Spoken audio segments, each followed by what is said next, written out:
Hello students, આજે આપણે જે છે ગેધર્સ એટ બોટમ કેવી રીતના સ્ટીચ કરવાનું છે સ્લીવ એ જોઈશું. જેના માટે આપણે જે છે ગઈકાલે જે જોયું હતું કટિંગ કેવી રીતે કરવાનું છે એને મૂકીને આપણે ફેબ્રિક પર કટિંગ કરી લીધું છે. હવે બોટમમાં આપણે ગેધર્સ લેવાનું છે એટલે 5 નંબરની સિલાઈ આપણે બોટમમાં આ રીતે લઈ લીધી છે અને એને આપણે ગેધર્સ કરી લઈશું. આ રીતે આપણે ગેધર્સ જે છે સેન્ટરમાં લઈ લેવાનું છે. સેન્ટરનું માર્કિંગ કરી લેવાનું જેથી ગેધર્સ જે છે એ સેન્ટરમાં આવે આ રીતે. બરાબર છે.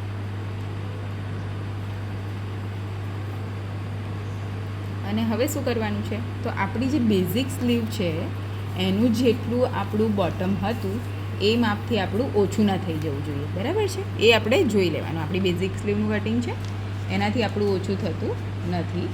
બરાબર એક્ઝેક્ટ આવી જાય છે. ઓકે, એટલે આ જે છે આપણી પરફેક્ટ ગેધર લેવાઈ ગયું છે.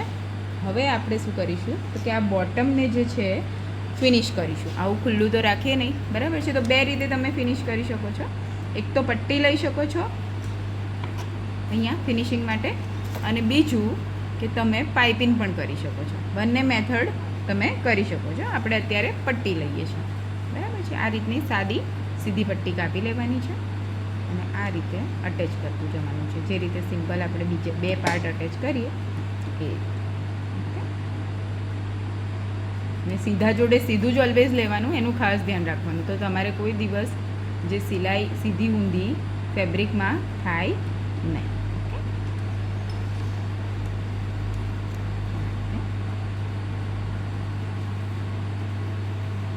ગેધર્સ જે છે ત્યાં પણ આપણે લેવાનું છે. સ્ટાર્ટ કરીશું, લોક કરી દઈશું એમાં, અને આપણું જે છે સિલાઈ આપણે જે 5 પર કરી હતી અને આપણે જે રેગ્યુલર છે એ કરી લઈશું.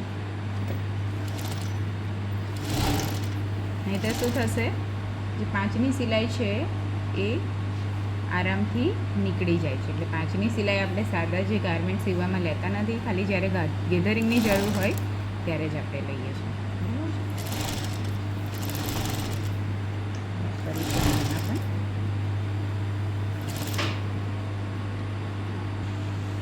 આ રીતે સિલાઈ કરી લેવાની છે. અને હવે આ પટ્ટીને આપણે સેલ્વેજ છે એટલે ડબલ નથી પાડતા, ડાયરેક્ટ વાળી લઈએ છીએ અને જે એનું ખાડાની સિલાઈ છે ત્યાં લઈ લઈશું. આ જે છે અંદર જશે એનું ખાલી ધ્યાન રાખવાનું છે. તમે પાતળી, જાડી, પાઇપિંગ કોઈ પણ પ્રકારની પટ્ટી એનું ફિનિશિંગ કરવા માટે લઈ શકો છો.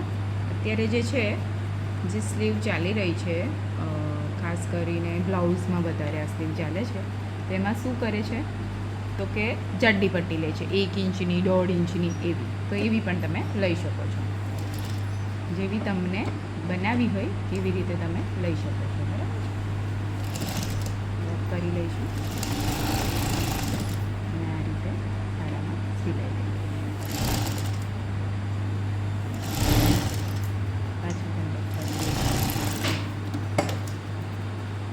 આ રીતે બોટમનું ફિનિશિંગ કર્યા બાદ આપણે હવે સ્લીવ આપણે બેઝિક બ્લોકમાં લગાવીશું. આપણું સેમ્પલિંગ માટેનું છે એટલે આપણે આ નાની સ્લીવ બનાવી રહ્યા છીએ. સેન્ટર નોચ કરી લઈશું. હવે આપણું જે છે સ્લીવ એ એટેચ કરીશું. આપણો ફ્રન્ટ ભાગ જે છે આ છે તો એ ફ્રન્ટમાં જવો જોઈએ, ને બેક ભાગ આ છે તો બેકમાં જવો જોઈએ. એ રીતે ખાસ સિલાઈ કરવાની છે.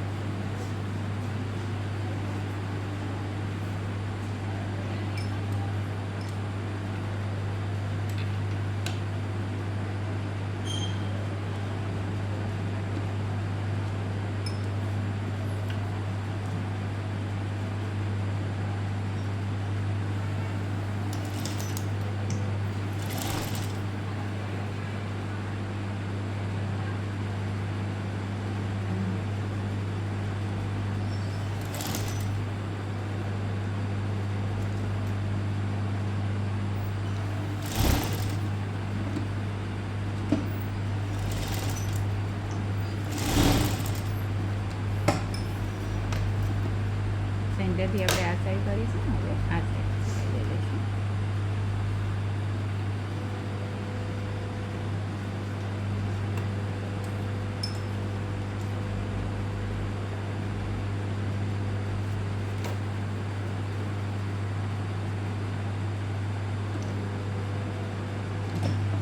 જ્યાંથી આપણે સિલાઈ સ્ટાર્ટ કરી હતી આ બાજુ ત્યાંથી જ આપણે સ્ટાર્ટ કરવાની છે.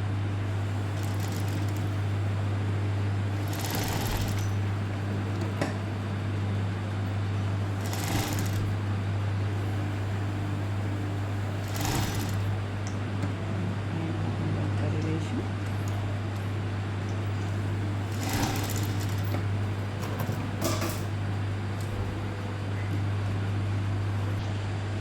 આ રીતે એટેચ કરી લેવાની છે, જોઈ શકો છો તમે. હવે આપણે સાઈડ સીમ જોઈન કરીશું એટલે એનું ફાઇનલ લુક તમને ખબર પડશે કે કઈ રીતની આ સ્લીવ બને છે.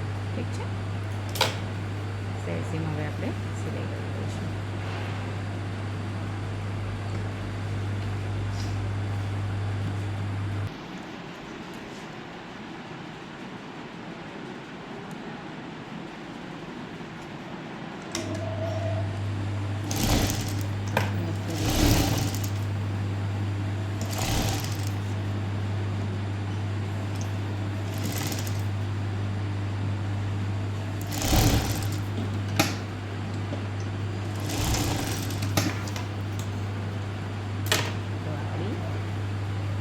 Gathers at bottom slew ready થઈ ગઈ છે, જોઈ શકો છો.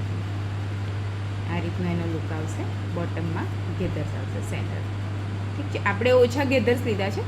તમારે વધારે ગેધર્સ લેવા હોય તો જે આપણે કટ આપીને જે સ્પેસ છે એ વધારે દેવાનું, એટલે વધારે ગેધર્સ આવશે. ઓકે.